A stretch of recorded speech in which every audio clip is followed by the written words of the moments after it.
So we went earlier today from the House of Representatives to the Senate, and then to the states with Superintendent Harris, back to the Senate, and now it is time for some regulation. That came out wrong, but you know what I mean.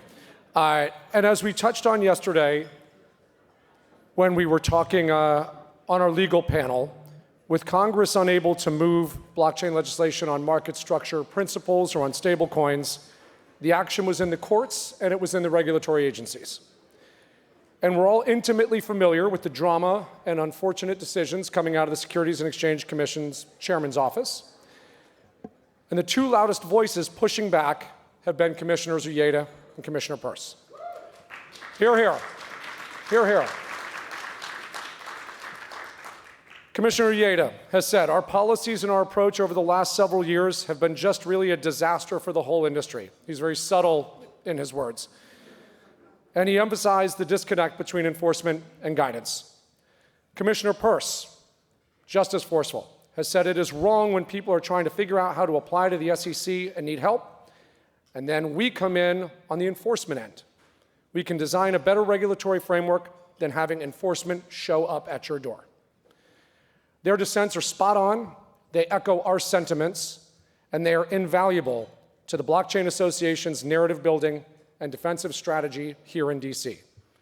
Sitting with them is V. Lee, General Counsel of Anchorage Digital. Please help me welcome Commissioners Mark Uyeda and Hester Peirce.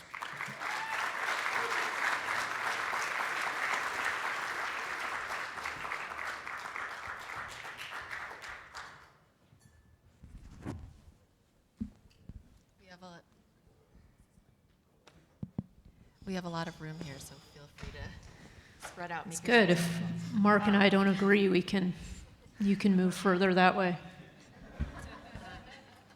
So commissioners, thank you so much for being here today. I really don't think there are two people who I'm more excited to hear from, given the moment we're in. The third person is Commissioner Crenshaw, but I heard she couldn't make it, so unfortunately. Okay, so let's jump right into it. So both of you have made no secret of your disagreement with the SEC's current approach to crypto. You've written a number of dissents. You've said in public remarks, you've commented on proposed rulemakings when it comes to crypto that the SEC could be taking a better approach, right? So with both Chair Gensler and Commissioner Lizarraga gone in January, putting both of you in the majority, what is the opportunity that you see here? Commissioner Peirce, you did really pioneering work on the safe harbor. Commissioner Uyeda, you've spoken about the SEC potentially using its exemptive authority to create a tailored disclosure regime for crypto, similar to what it's done for asset-backed securities, a variety of mutual fund and insurance products, and for ATSs when it comes to platforms. So just wanted to hear from both of you about what you see as opportunities here in both the short and long term. Well, I can start by giving our disclaimer, which is that our views are our own views, not necessarily the views of the commission or our fellow commissioners. We're obviously speaking in our capacity as commissioners, though. So to start out with, thank you to the Blockchain Association. Thank you, V. It's great to be here. We're delighted to be here with a little bit more of an optimistic look forward than maybe we had in the past. I think there's a real opportunity here for us to try to provide some of the clarity that has been wanting for so many years now. It's a difficult job, and it's the job that I've been asking people now for quite a long time to prepare for, right? If we actually have this moment, what does clarity look like? What does a good regulatory approach look like? So the job is not going to be all ours. It's going to involve all of you. It's going to involve a process that's transparent and that pulls people's ideas from outside in as well, so that we can get this right.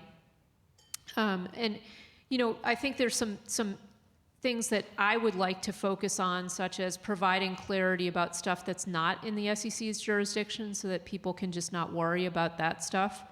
Then we can focus on helping those people who are within our ambit to find a way to move forward in a way that's commercially viable, but also consistent with our statutory mandates. And we have a lot of flexibility, which is one of the reasons this has been so frustrating for me. We have a lot of flexibility to make adjustments using exemptive authority, no action letters, and so forth.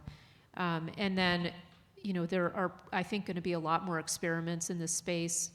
Traditional financial firms are coming in to do experiments too, using the technology, and so we can work with folks on ways to facilitate that experimentation.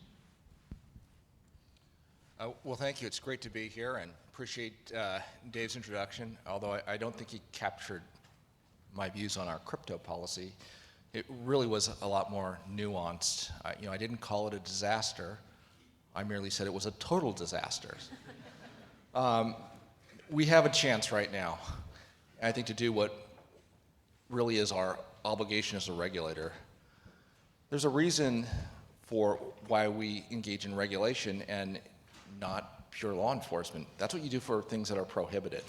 And one thing, when I look at the history of finance, is time and time again, there has been constant innovation.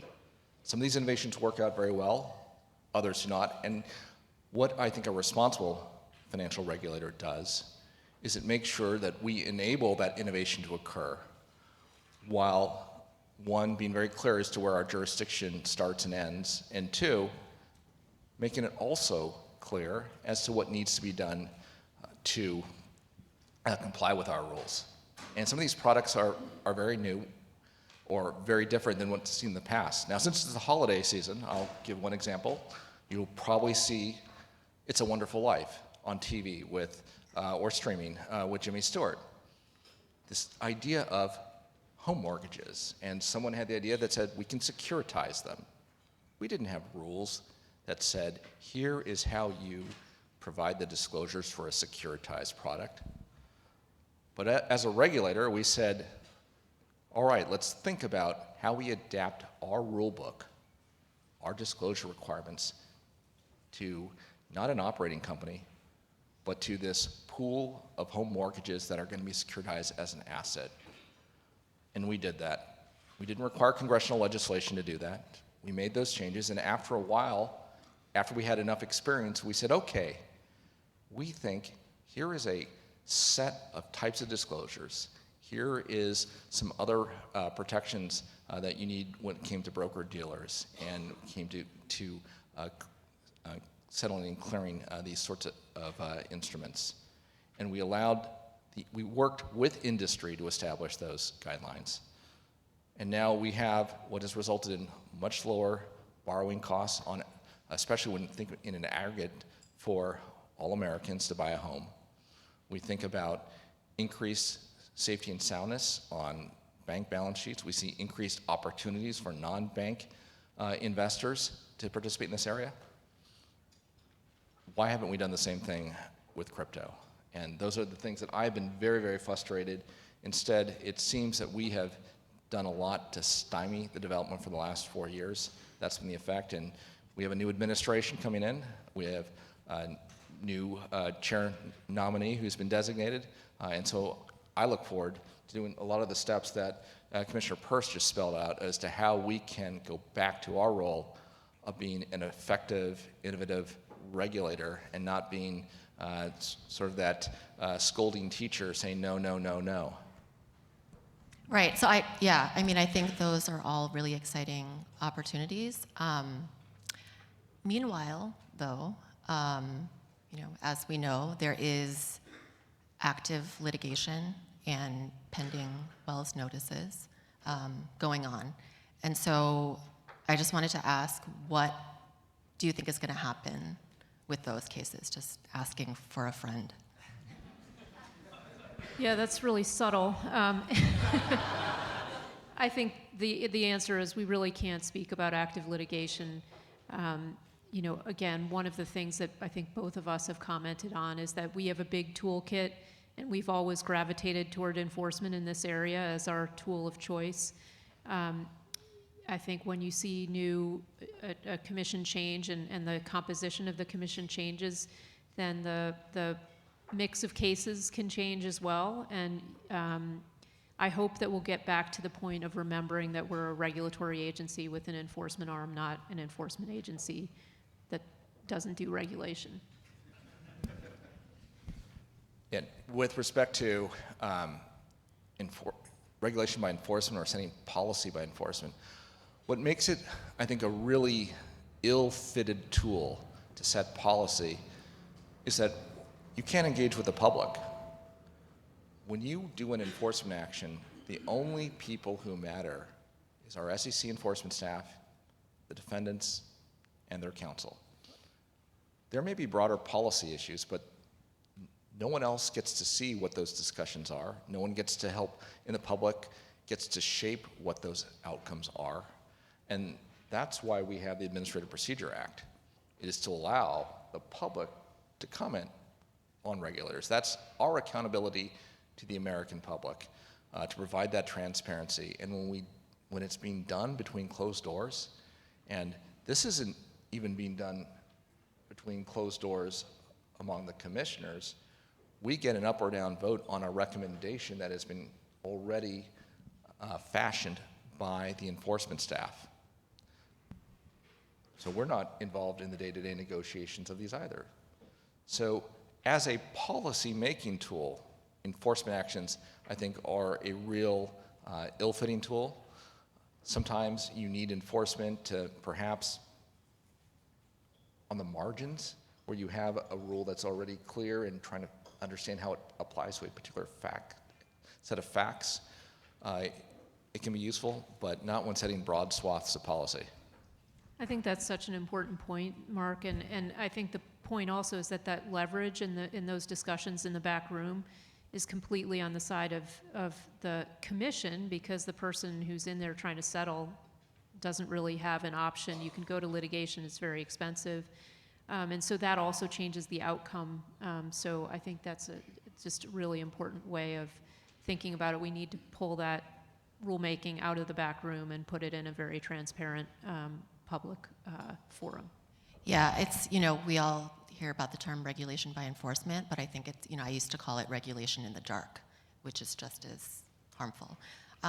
Speaking of enforcement, it seems like every year the SEC is touting its record number of enforcement actions, record amount of disgorgement and penalties collected.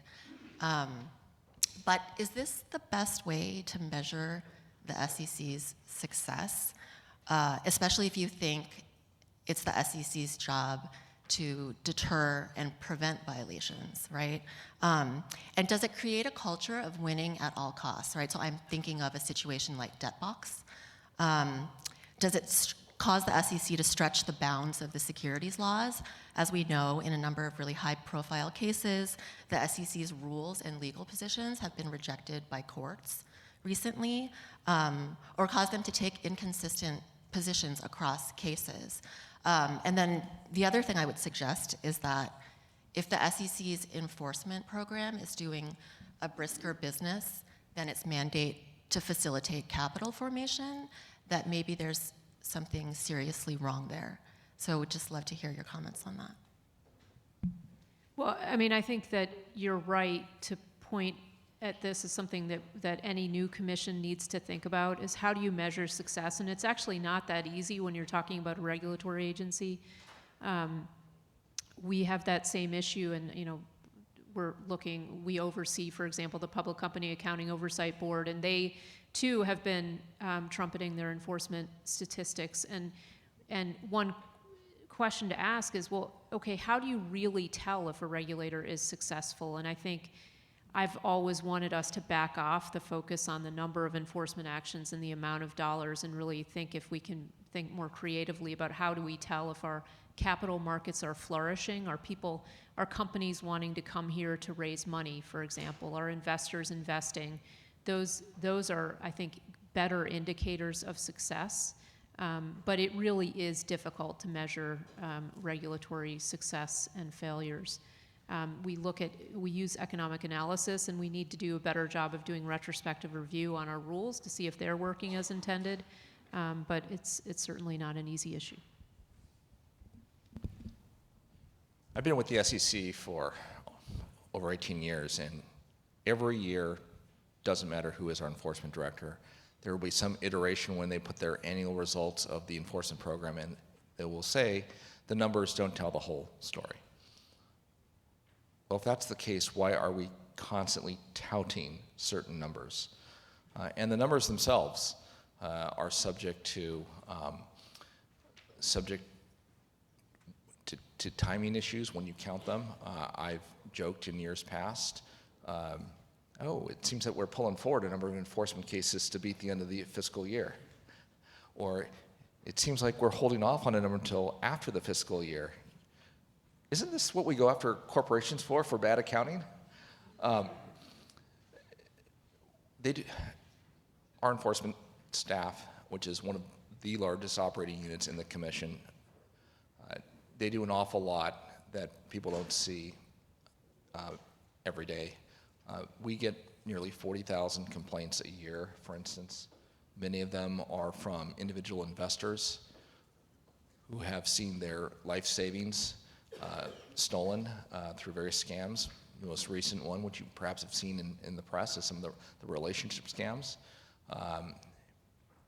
Particularly senior investors are becoming a bigger and bigger target, especially as we now move into a world where your savings and your retirement security is funded by a 401k.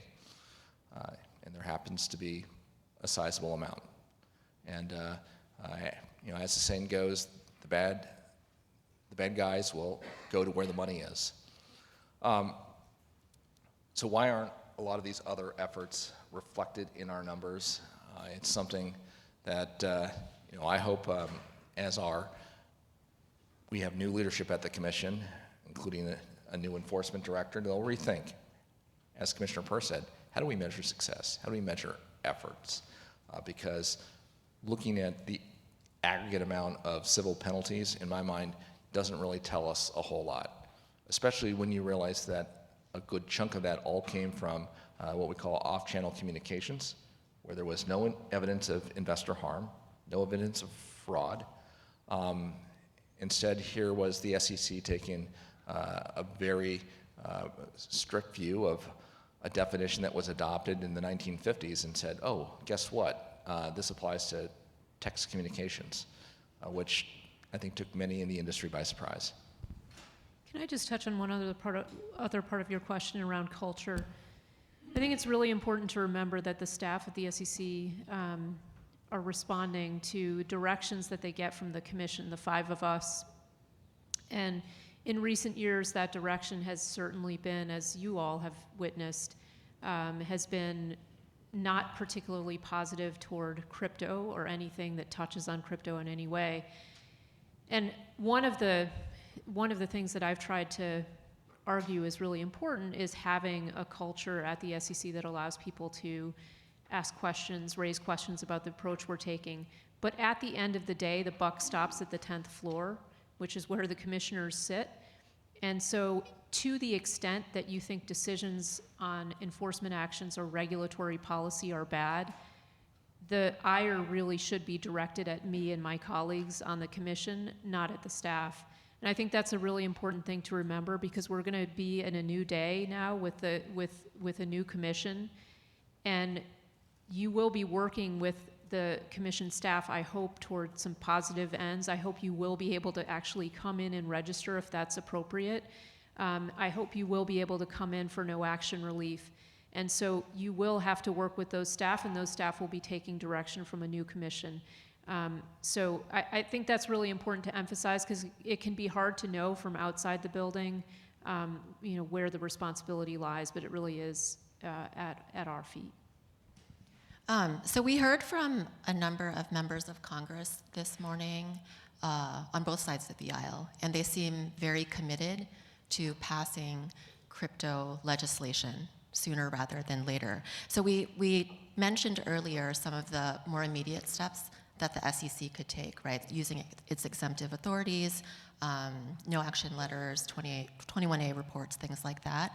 How do you see those steps playing out in parallel with Congress's efforts? Like, do you think that there's a tension there? Should there be coordination with Congress or even other regulators that might be thinking about what steps they can use under their existing authorities right away, like the CFTC or Treasury, the White House Crypto Council? What do you think is the best way for this to play out? Well, I mean, I think certainly Congress gets to write the statute, so they get preeminence here. They get to decide who they want to have authority in this space, if anyone. But I think there are some things that we can do right off the bat. As I said, we can say some of this stuff is just outside our jurisdiction. If Congress wants to create a regulator for it, that's their prerogative. We can certainly work closely with the CFTC. I think both Mark and I have very good relationships with commissioners at the CFTC, and we stand ready to work on things once that's a possibility. And so I think our efforts will work very nicely in tandem with Congress, and we can also provide technical assistance when they are writing legislation, which is something that I think we haven't been as good at doing over recent years. So I think there are a lot of places for us to help. Yeah, the Constitution's pretty straightforward. There's a reason why Congress and the legislature is Article 1, and we in the executive branch are responsible to implement whatever legislation Congress does. So we do work very closely, and I've been fortunate enough to spend part of my time working both over in the House and the Senate in Congress. And the one observation that I've seen is Congress always wants to know more, learn, because they want to make the right decisions. And so as regulators, we do have a vast amount of information and data that we can help provide them on whatever endeavors that they choose. Now, in the absence of any new congressional legislation that we would respond to, we need to do everything that's within our toolkit, the full range of options that you've had to take actions to implement a regulatory regime. And as Commissioner Peirce said, part of that is making clear what is not within our regulatory regime. And then with respect to other things, we need to decide what is the appropriate measure or way of communicating. Sometimes these are done in staff pronouncements. I think some of those staff pronouncements, like Staff Accounting Bulletin 121, have been heavily criticized. And that was one where my biggest issue with that is it was issued essentially by fiat. We came out, the staff of the commission came out and said, this is how it should be accounted. The accounting treatment ought to be. There was no public comment period. There was no consultation in public with the various stakeholders, and it had very, very wide-ranging ramifications. So broad that when GAO was asked to look at it, they said, yeah, this is a rule, even though it was not voted upon by the 5 members of the commission. And and the effects were so broad that you saw a majority in both houses of Congress vote to overturn that under the Congressional Review Act. And President Biden then vetoed those bipartisan resolutions from Congress. So I think we need to, when we do exercise and use these various tools we have, we want to be doing it in a way that's transparent, that invites a lot of public input. And so we give people the opportunity to express their views before taking final action that's binding on individual market participants. Great.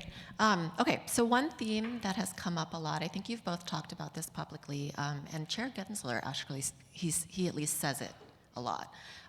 This idea that the SEC is not supposed to be a merits regulator. How do you think the SEC's approach to crypto has been in conflict with that principle, and what can we do now to right the ship? Well, I mean, I certainly think that we have taken a merit-based approach when it has come, well, I shouldn't say merit-based. I think we have taken an approach that sort of suggests that there's a substantive prejudice against crypto at the SEC, and that's really problematic. Again, it isn't for us, and I've always said this, I'm not an advocate for the crypto industry, I'm an advocate for letting the market decide whether they want to be involved with this or not. And we can't stand in the way and say no just because you have some tie to crypto. We're going to apply an entirely different rule set to you. And I think that is what has been going on. So righting the ship is hard because we are pretty far down this road. We've made it very hard. I think our legal analysis that we've applied, I've complained about this in the past, that we've not been as legally precise as we should. And so this is going to require a lot of hard work from us and from you to get back on the right foot. But I think we can do it. I think it's just going to require some creativity and a lot of hard work. But we have great minds like Commissioner Uyeda to help us think through these things.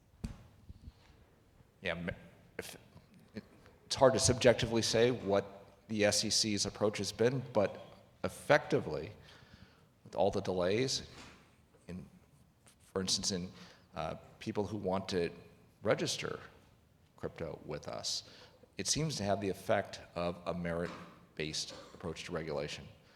And there's a reason for the 5 commissioners why we're not portfolio managers. We do not offer investment advice. Our job is to police the market for fraud, manipulation, and abuse. And as Commissioner Peirce said, we let the market participants decide if something is a good or a bad investment. Now, before coming to the SEC, I was a state securities regulator. And states have a very different approach. They have a merit-based approach to regulation. And Congress deliberately did not go that route when it adopted the federal securities laws, because the state securities laws had predated it by almost 2 decades. Now, how does merit regulation play out in practice? Well, one state that does it is Massachusetts. And they have evaluated certain IPOs, and they found some to be highly risky. So risky that they thought it was inappropriate for their residents to buy because the business products were new, they were risky. It was some company that nobody ever heard of called Apple. So if you wanted to buy Apple's IPO in the Commonwealth of Massachusetts, the answer from the Massachusetts State Securities Regulator was no. It's too risky, and we know what's better for you than you do. So, sometimes, that's why I think the federal approach to regulation is so much better. We don't decide whether it's good or bad. That's for the market to decide. Do you think that there are structural changes we need to make to ensure that the next time like a new asset class or technology comes along, to prevent a regulator from imposing their own value judgments and policy preferences through enforcement and rulemaking and the like? I mean, I think we certainly need to think about that, and it had been something that I was thinking about actually before I came back to the commission, because I knew from my time before at the commission that we're not great when it comes to innovation, and there's a good reason for that, right? As a regulator, no one's going to say to you, typically no one will say to you when an opportunity gets passed by, oh, I lost that opportunity, because people don't hear about them because they don't get to the market. But if something does get to the market and something goes wrong, people say to us, well, why didn't you stop it? So I think crypto has been very interesting because people see, wait, all this stuff that's happening, all these opportunities that are available in other parts of the world, they're not available in the US. And so maybe for the first time, people really get a little bit of a glimpse into the cost of being of the SEC's merit regulatory approach. And so I think we need to figure out a way to build innovation into the Commission's DNA a little bit more, and I think that will require either some structural changes. There have been suggestions that be included as part of our mandate, actually, to think about innovation. You could figure out some sort of a function within the SEC to shepherd people through the process, because I think what we've seen a lot with crypto projects is they'll come in, they'll talk to the staff, and those conversations go on and on and on, and the money is running out, and nothing is moving forward. And so, would it be helpful to have some sort of ombudsman within the SEC to shepherd projects through? I think we have to think about that, and I think all the light being shed on things like Choke Point 2.0 has been helpful as well, just to again, give a glimpse into what's happening behind closed doors. Well, I think we need to breathe new life back into innovation in the SEC's DNA, because I think we have had it in the past. If you look at traditional finance, what are two things that you'd be surprised were innovations built in a sandbox? ETFs, exchange-traded funds, and money market funds. There was no congressional statutory authorization for that. And back when the first ETF was approved in the early 90s, a lot of people thought it was a gimmick. The mutual fund was king. Who needs intraday liquidity on funds?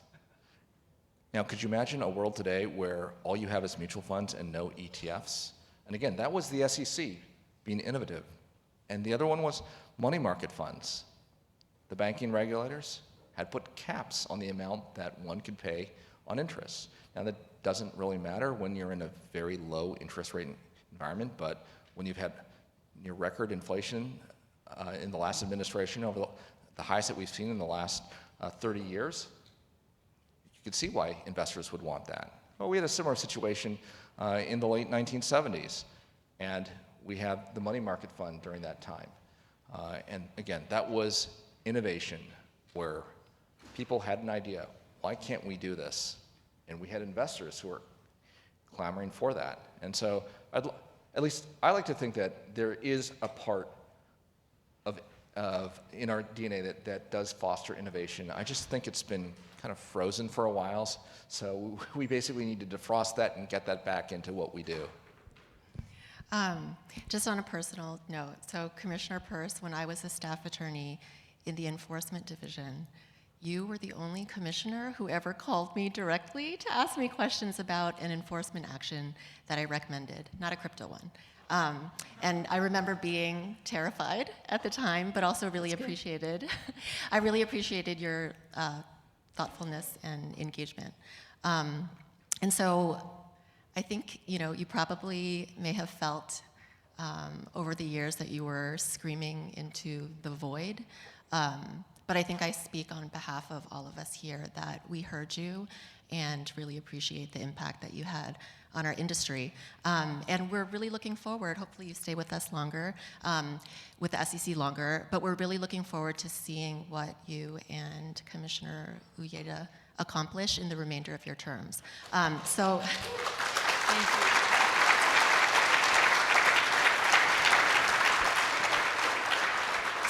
So on that note, I just had one last question. We just have a few minutes left. What do each of you want your legacy to be? Well, as I've said in the past, I really hope that this whole era of the commission is forgotten, and so I hope I have no legacy at all. But can I just thank you for your nice words, and I want to just give a shout out to people in this room, because I have met so many interesting people in this job that I never thought I would, and they're people who are really committed to trying to get to a better place, and they've been fighting for a long time. That's all of you all, and I just want to send you thanks for all the help that you've given me in thinking through these issues, and I'm going to be calling on you a lot more in upcoming months, I think. So I thank you in advance for that as well. Well, legacy is something that I don't think about when I look at the SEC, as well as not just the SEC, but throughout federal government. We are just all temporary stewards of the authority that's granted to us, ultimately by the people. That's the first words of the Constitution, we the people. And that's who we are responsible for. And it'll be just for a transitory period. And so what I can do to carry that out, and the responsibilities placed on me, is simply to provide the best analysis in view of the facts and the law that I can. When I have a statement that perhaps dissents from what the majority has done, I do not undertake that lightly. Every point I've made has typically been expressed months in advance to my colleagues and the staff at the SEC. So they know exactly where I'm coming from. And at the end of the day, all I have in addition to my vote is my voice, or what I write. Can I articulate how, at least I believe, we ought to be framing the issues, how I believe the law should be applied. And then ultimately, it's up to you to take and see what we're doing at the SEC. And every couple of years, we have an election, whether it's congressional and or presidential, and you have the opportunity to express your view on how we're doing. And that is the ultimate check on what we do. And so I thank everyone who participates in democracy and that process to express your voice on how we, the government, are serving you. That's great. Thank you so much for being here. Thank you all so much.